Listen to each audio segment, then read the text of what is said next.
In this week's Torah portion, VaYeshev, we begin what many scholars call as a unit unto itself, a story unto itself, with the Joseph family saga. From chapter 37 to the end of the book of Genesis in chapter 50, we focus totally on Joseph and his family, the fourth generation, from Abraham and Sarah, Isaac and Rebekah, Jacob, Rachel and Leah, now to Joseph. The fascinating thing about this story is that it is a foundational story, just another chapter in the foundational story of our people. And if we compare this story to other foundational stories in other cultures and traditions, we find that this story is a very simple story about families. The flaws in people's personalities are not covered over.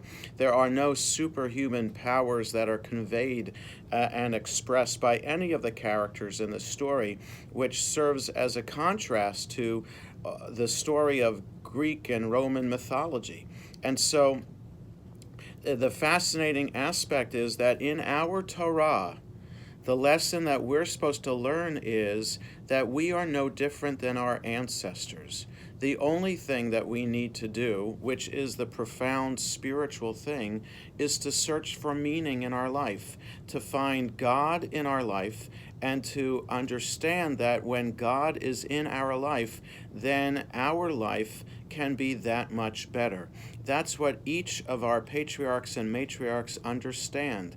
They lead a normal life, but when they understand that God is in their life, when they understand that they are doing something because they feel God wants them to do it, then they act in a more profound way, and they're able to teach us values, and they're able to express values to their children.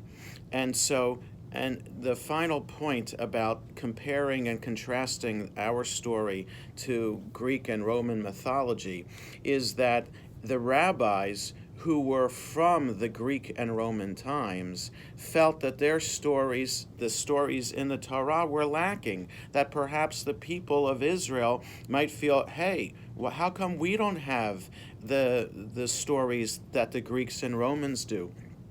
And it is only in the Midrash, in rabbinic commentary, that we find that Abraham, Isaac, and Jacob are presented in a more mythic kind of way.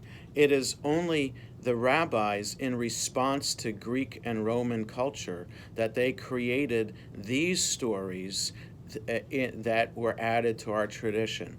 But the bigger point is that for the Torah, our foundational text, we are no different than our ancestors. We lead lives where we make mistakes, and the goal is to rise above them. Shabbat Shalom.